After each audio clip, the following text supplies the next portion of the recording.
Summit to address issues relating to the petroleum industry to be hosted next year by Nigeria. Effective implementation of Nigeria's Industrial Revolution Plan in focus as project officers receive training. Stakeholders seek ways of unlocking potentials in the maritime sector for sustainable development. These and more on Panorama today, coming to you from Lagos Network Center. I am Ademola Adeoye. Stay tuned. We shall be back shortly.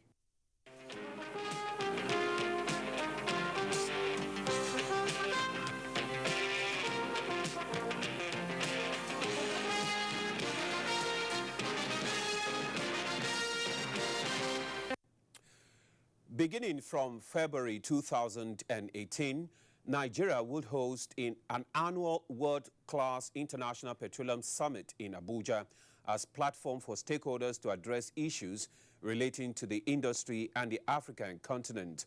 This was made known by the acting president, Professor Yemi Osinbajo, at the extraordinary session for the Council Ministers of African Petroleum Process Origination holding in Abuja. State House correspondent Jide Onifade reports.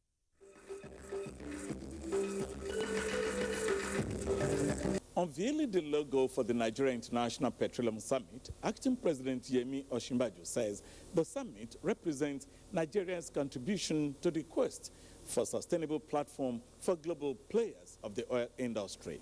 Commenting on the relevance of the extraordinary session of the Council of Ministers of the African Petroleum Producers Organization, the acting president observes that in the last 3 years, oil-producing countries across the world are experiencing the negative impact of the drop in oil prices. The reality of a future where demand for and revenues from oil drop sharply is already upon us. And almost every major oil-importing country today has embarked on an aggressive non-fossil fuel alternative program. As Acting President Osinbajo explains, governments' revenues and exports bases are in dire need of diversification away from dependence on natural resources. In Nigeria, we're pursuing a series of reforms along these lines, combining executive and legislative action to create a sector that is more efficient, more transparent, and more attractive to domestic and foreign investment. While still stressing the relevance of oil to development and growth, Africa, he says, must leverage oil resources to fund and to support the ambition to create economies fit and ready for the 21st century. Around the world today, we're increasingly seeing crude oil, often of untraceable origins, funding the activities of terrorist groups and other purveyors of violence and conflict. Many of these groups constitute a threat or a potential threat to the safety and security in many of our member states. Ample reforms therefore need to build the capacity to maintain a reliable statistical database. Today, these objectives are undoubtedly the access to all to modern energy resources at low cost and environmentally friendly. Executive Secretary Mohamed Gaya said the objective of the organization is to ensure that Africans have access to fossil energy, which he noted is at present very low compared to other parts of the world. In Abuja, Jide Onifade, NTA News. About 18 African ministers of oil and energy converged on Abuja to finalize the restructuring process of the African Petroleum Producers Organization, APO, in line with the current global realities. A rapid transformation that would ensure effective running of African economies is what energy experts advocate. Over now to energy correspondent Hawa Saliu Adama for the details. Meeting spearheaded by founding leader Nigeria at a time described as apt for a rebirth for value addition. That energy poverty remains a daily reality despite Africa's abundant natural resources is not in doubt.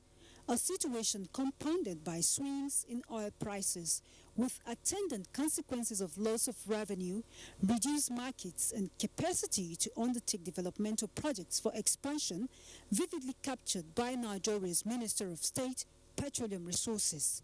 10 years ago, nobody worried about shale production. Today, it is a major constraint, and it's all due to technology. But more important is the fact that the oil world is fast disappearing. With current trends in technology and environmental concerns, it's clear that over the next 20 to 30 years, oil will become a fading, if not a faded product. Today, you will find that most countries are passing regulations that are saying that electric cars will become mandatory, in some as early as in the next 4 years. So clearly, very quickly, you'll find our typical filling stations, typical products that are sold in these stations beginning to disappear. So if we do not make the dramatic moves that are essential, to get this organization to a point of rapid transformation of the oil industry in Africa, we would have wasted our time.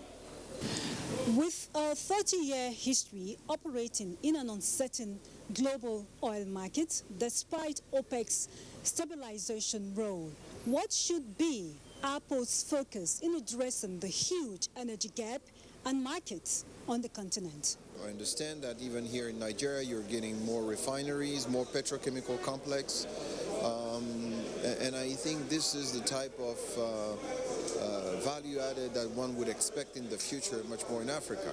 In NMTC, we've set up the Research and Development Division. That is being refocused so that it will collaboratively work with some of the best-known names like Sulem Bejer and others in order to develop our own capabilities. In the other countries too, we are making efforts to see that they learn from our gains and also from our mistakes. The region as a whole needs to start repositioning itself both as a producer and as a user of clean energy across the continent and across organizations like APA. We need now to start to look at integrated gas infrastructure, harmonized gas regulations, gas authorities, so that communication across gas zones. As part of efforts to boost the capacity of project officers and industrial development officers that will effectively implement the Nigeria Industrial Revolution Plan, a 7-day capacity building workshop on business planning and performance monitoring has rounded off in Lagos. The workshop was organized by the United Nations Industrial Development Organization in collaboration with the Federal Ministry of Industry, Trade and Investment. Musa Toliat has the details.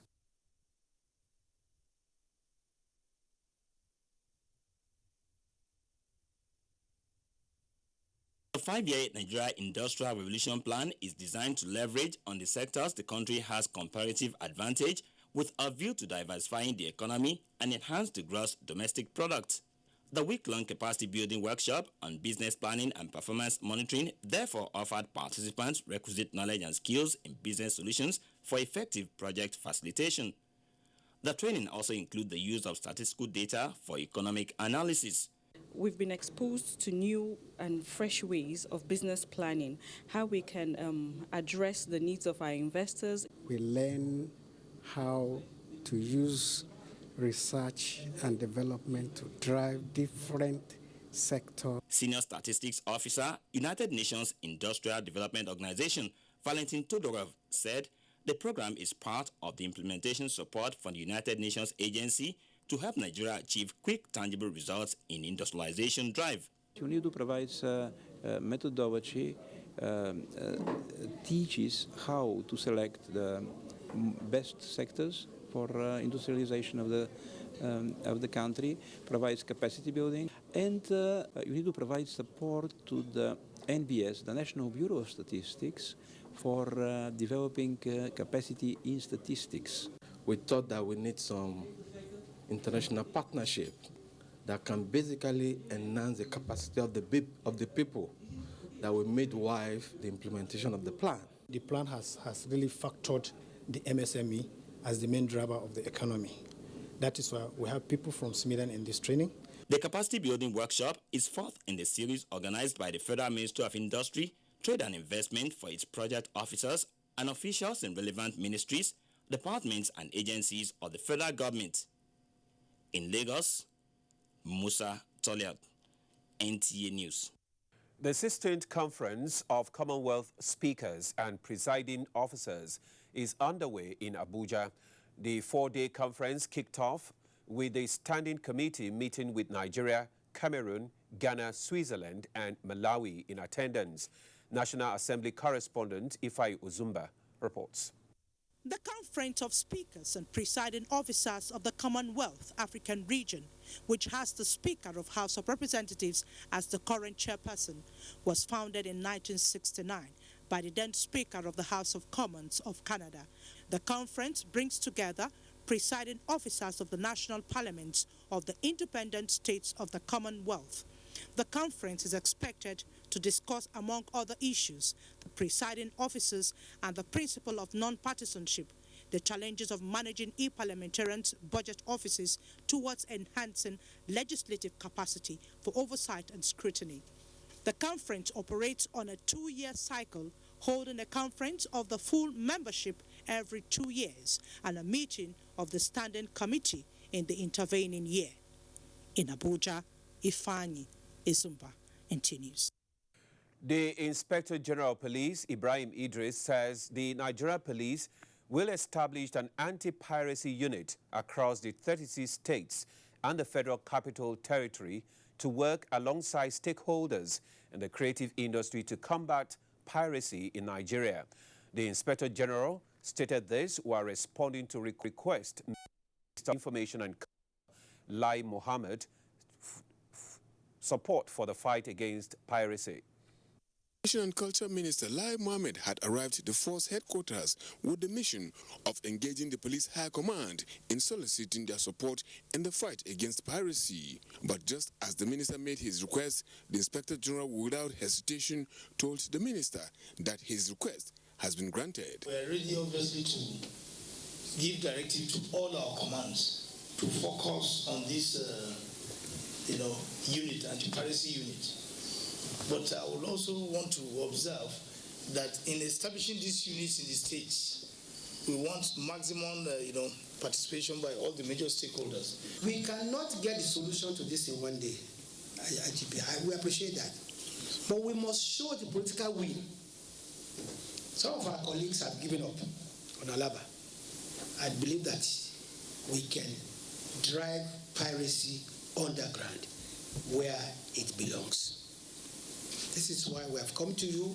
And when I'm talking about piracy, IGP, sir, it's not just films. It's not just music. Books are pirated daily, sir. I wrote one. I lost money on it.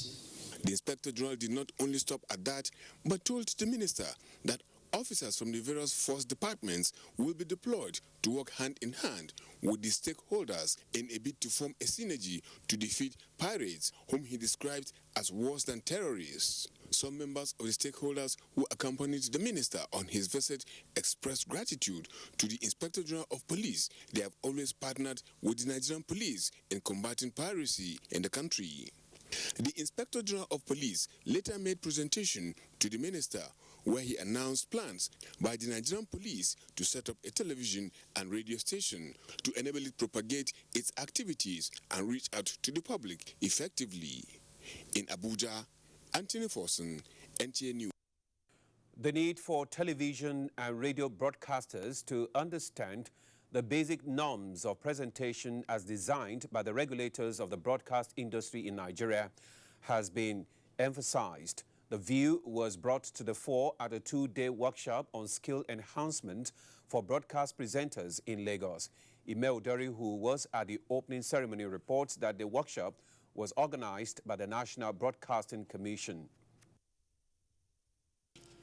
In line with the core mandate of the National Broadcasting Commission, NBC, as regulators of the broadcast industry in Nigeria, television and radio presenters are expected to educate, inform, and entertain their audiences on happenings and issues of national interest.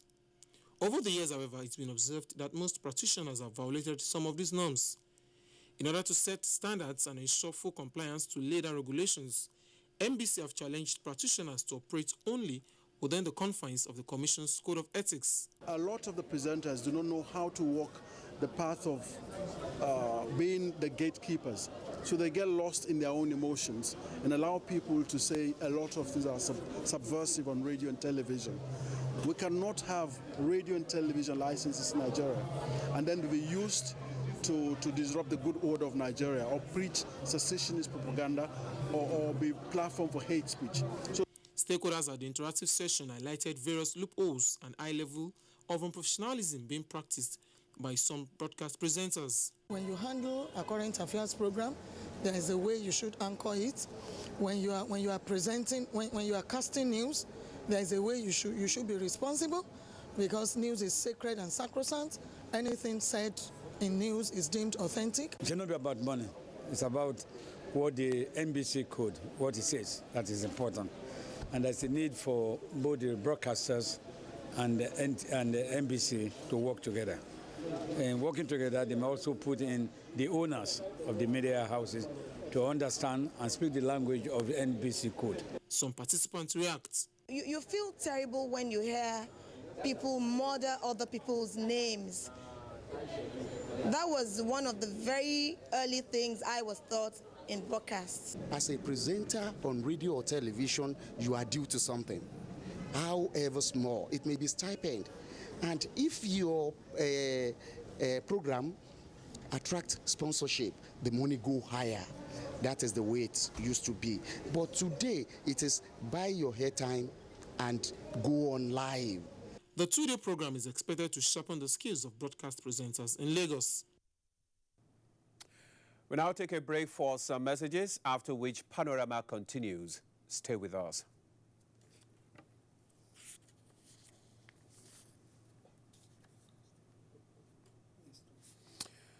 Well, it's like the break is not ready. We'll move on to the next story. You're still watching Panorama, and the next story is efforts to reduce maternal and perinatal deaths in Nigeria have received a boost, with expert brainstorming on how to develop a robust blueprint on ways of effectively reducing this public health burden. Dejido reports that a platform for this brainstorming is a scientific conference in Lagos. International collaboration and actions to reduce maternal and perinatal deaths have achieved a 44% global reduction in the past 25 years, from about 600,000 in 1990 down to about 300,000 in 2015. In spite of these global achievements, several developing countries, Nigeria inclusive, have not succeeded in reducing this public health burden substantially, prompting specialists in fetal-maternal medicine in Nigeria to create platforms for addressing the challenge. One of such platforms is this scientific conference, where experts are examining ways of reducing maternal mortality in Nigeria. Only 36% of women deliver inside the hospital. A majority of the problems happen with those who deliver outside the hospital. So our first step is to institutionalize delivery, to make sure that women come in and deliver. And how do we achieve that? We must remove out-of-pocket payments. Former Governor of Ondo State, Olusegun Mimiko, also a medical doctor, was a guest speaker at the conference. He said safe motherhood is a shared responsibility of which government must take the lead. Government cannot run away from its responsibility to provide safe motherhood practices in Nigeria. Now, that could be through taxation, that could be through whatever creative financing mechanism. But primarily, it is responsibility of government. A robust blueprint for reducing maternal and perinatal deaths in Nigeria is expected to emerge from the conference. In Lagos, Dejido, NTA News. Maritime stakeholders have called for greater awareness on the articulation of strategies and modalities for unlocking the potential of the blue economy. This, they say, can be achieved through effective utilization of the maritime resources for sustainable development of the continent. The assertion was made during the Africa Day of Seas and Oceans celebration in Lagos. Viera Chumba reports that the Minister of Transportation, Rotimi Amechi, was represented at the event. Celebration of Africa Day of Seas and Oceans, declared by the AU Assembly 2015 to 2025, is to raise awareness at national, continental and global levels on the limitless maritime potential of Africa. It is also to highlight the need for prudent management of the resources through the integrated maritime strategy and Africa's blue economy.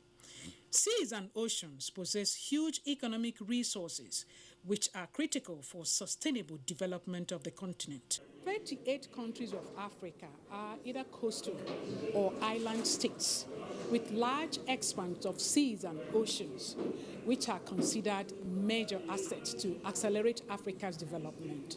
The capacity to generate wealth from the resources of seas and oceans informed today's gathering. The Federal Ministry of Transportation is taking a lead already by getting all stakeholders in the room to draw up a policy framework. That's, for me, is the most important thing we need. The second is to put the fiscal infrastructure for the exploitation of these resources. Efforts are ongoing to improve infrastructures at the seaports. Inland dry ports are being developed across the country to ease movement of cargoes from the seaports. Strategies to curb maritime challenges are also being worked out. The enforcement arm of NEMASA is entirely driven by the Nigerian Navy. So we give them officers and ratings. We are also collaborating in terms of information sharing. Major stakeholders made useful contributions in terms of formulation of pragmatic and viable policies to achieve desired goals. The theme for this year is harnessing Africa's maritime potential for sustainable development. In Lagos, Viera Chumuba, NTA News. And now to sports. Minister of Youth and Sports Development, Solomon Dalong, says the June 13th Sport Federation election was upheld for the interest of the sector as home-based Super Eagles battle the Republic of Benin for qualification to next year's African Nations Championship in Kenya. Dende Sani has the details.